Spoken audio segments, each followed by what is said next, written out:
una ingeniería de esa nueva, y él es el que describió por primera vez un insecto que se llama el escarabajo bombardero. Es un cristiano que describió eso. Él es un ingeniero especialista en termodinámica. Y él cogió un pajarito que cuando lo ataca tira por atrás un líquido que te irrita la cara y es como un ácido. Y sale huyendo. Se llama el escarabajo bombardero. Y él se ha puesto a estudiar la creación diciendo cómo Dios hace cosas muy interesantes.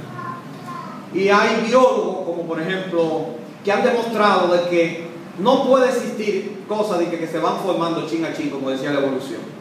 Que si eso no se formó de una vez, no puede haberse formado.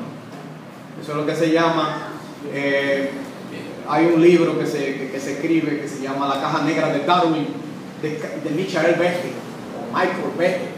Y él es un biólogo que demuestra con una ratonera, y cogió una bacteria que ya yo le he mencionado, no sé si lo he dicho aquí, que se llama el Escherichia coli.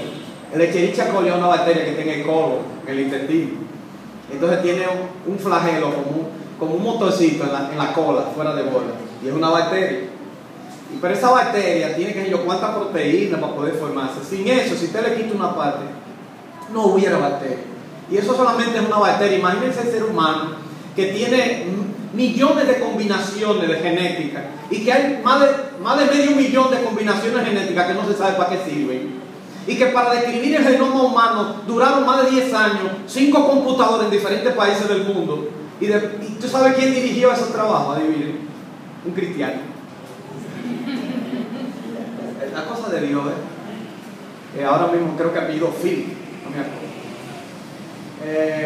Para el que no cree en la Biblia, los geólogos dicen que la explicación de lo que hay en el mundo, eso es lo que hay una teoría, yo no se lo voy a decir todos los nombres. Ellos dicen que la explicación está en el presente de lo que ocurrió en el pasado. Eso es una teoría. Pero ¿qué te dicen la mayoría de los libros? Por borrar el Génesis, ¿sabe lo que hace? Que dicen que hubo un gran meteorito, hubo un cataclismo, todo grande, pero lo que ellos no pueden explicar cómo es que en la Siberia hay tantos mamut enterrados, que son elefantes. ¿Cómo ocurrió? No, porque ocurrió un periodo de glaciación, bajaron las temperaturas súbitamente abajo y fueron enterrados súbitamente miles de animales, con la comida todavía en la boca, fueron enterrados. Y eso pudo haber ocurrido si ocurrió algo súbito y rápido, pero que lo puede explicar más fácilmente el diluvio de Génesis, como los grandes cambios que hubo a la orilla del Gran Cañón, y donde muchos cristianos, arqueólogos, porque a los cristianos les exigían mucho antes, pues búscame, y los científicos decían lo que les daba la gana. Ahora los cristianos científicos también, que hay tanto igual, esto no es porque no sea científico y no. Nosotros tenemos representaciones científicas cristianas en la bolita del mundo, gente de primer nivel, que te meten en un bolsillo a cualquiera, gente que han escrito más de 50 libros sobre el tema, y que se van a discutir en lugares y te dicen que esto es un asunto de fe, el de ellos y el de nosotros. Amén. Esto es una guerra de las religiones, la religión de la evolución, y porque la gente cree que eso es más o menos científico. No vayan ustedes a pensar que tal vez estamos siendo ignorantes en muchas cosas. Lo que pasa es que la ciencia no puede explicar muchas cosas, y hay muchas cosas que ellos quieren explicarlas con teoría que ustedes no saben, y que uno cuando la lee dice, pero con razón, ellos partieron de que eso fue así y ahí arrancaron. Y como nadie estaba en el principio, la primera ley de la ciencia, o para hacer ciencia, se basa en observación y experimentación. ¿Quién vio qué ocurrió al principio? Ningún científico lo vio.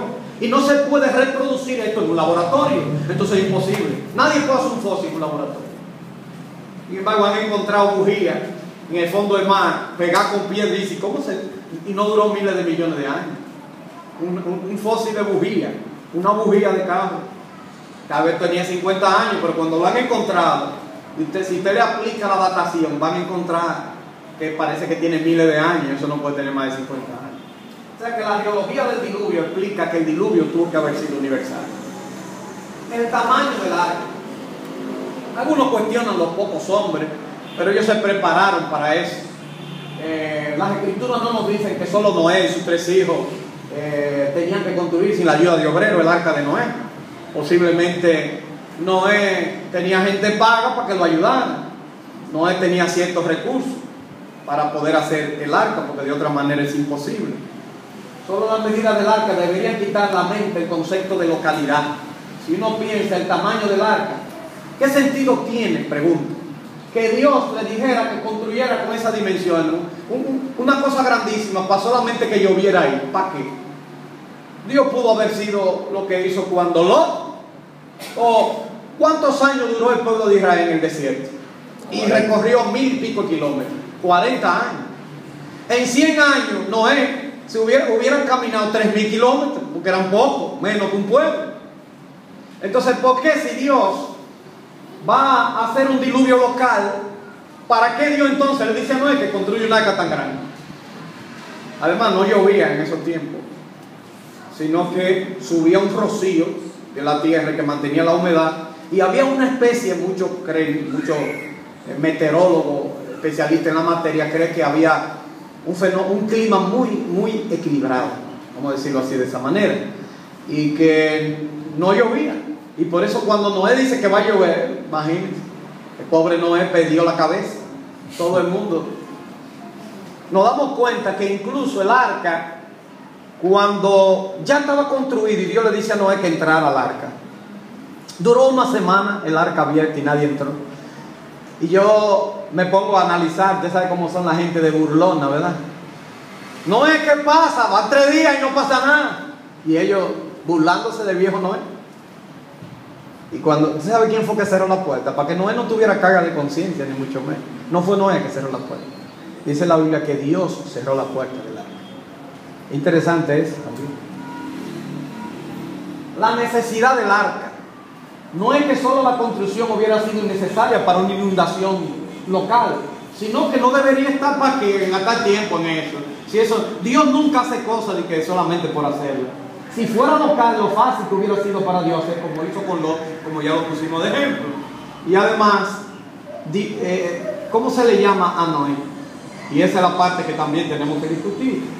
El testimonio de Segunda de Pedro. Vamos a buscar Segunda de Pedro, capítulo 3, versículo del 3 al 7. Y ahí vamos a entrar no a dimensiones ni a explicaciones, sino a aplicaciones para mi vida. Segunda de Pedro, capítulo 3, versículo del 3 al 7. Sabiendo primero esto, que en los postreros días vendrán burladores, andando según sus propias concupiscencias, y diciendo: ¿dónde está la promesa de su advenimiento? Porque desde el día en que los padres durmieron, todas las cosas permanecen así, como desde el principio de la creación. Esto ignoran voluntariamente, que en el tiempo antiguo fueron hechos por la palabra de Dios los cielos, y también la tierra, que proviene del agua y por el agua subsiste. Noten que Primera de Pedro está hablando de un juicio que hubo universal. Y si un juicio fue universal, que fue el diluvio que está mencionando aquí, está hablando también de una réplica, de un juicio universal que va a venir, pero no va a ser con agua. Dios le prometió a Noé que no iba a ser más con agua, y ese es el pacto que Dios hace con Noé. Aquí entonces sigue diciendo: pero los cielos y la tierra, versículo 7, pero los cielos y la tierra que existen ahora, noten, está hablando de los cielos y la tierra, no está hablando de algo local. Se toma como ejemplo el diluvio, de que fue universal también. Están reservados por la misma palabra, guardados para el fuego en el día del juicio y de la perdición de los hombres impíos. Ahí viene la pregunta. Está bien, vamos a suponer que usted no cree en el arca, que usted cree que el diluvio fue local, y eso no le afecta a su fe. Para mí sí, porque afecta muchos detalles de que las escrituras nos hablan. Y eso socava la autoridad de las escrituras. Y si la autoridad de las escrituras es puesta a prueba, entonces ya cualquier cosa usted quiere decir. Hay muchas personas que dicen, son especialistas en la Biblia para contradecirla. Y ellos lo que creen, lo dicen. Ellos quieren decir lo único que ellos creen que debe decir la Biblia. Y entonces ellos se apoyan en la Biblia para decir, por ejemplo, yo no sé si me entendieron ese juego de palabras. Sí. La palabra todo en la Biblia no siempre se usa en sentido universal, es verdad. La palabra mundo en la Biblia no siempre se usa en sentido universal, también es verdad. Pero el contexto de Noé y el contexto del diluvio tiene que usarse en sentido universal, porque el contexto domina una realidad y el contexto de toda la Biblia. O sea, no es un asunto porque yo lo diga. Gramaticalmente, usted puede usar palabras de diferentes maneras. Incluso nosotros encontramos en las plagas de Egipto, que dice que murieron todos, pero después dice que más adelante dice que murieron de nuevo, porque ahí la palabra todo solamente habla de algo local, del lugar donde Dios dijo que, o ellos pudieron haber guardado animales y después haber muerto después, como algunos le hacían caso a Moisés y otros no le hacían caso, como el faraón, por ejemplo. O sea que ese testimonio de segunda de Pedro es clave, es fundamental, porque habla de un testimonio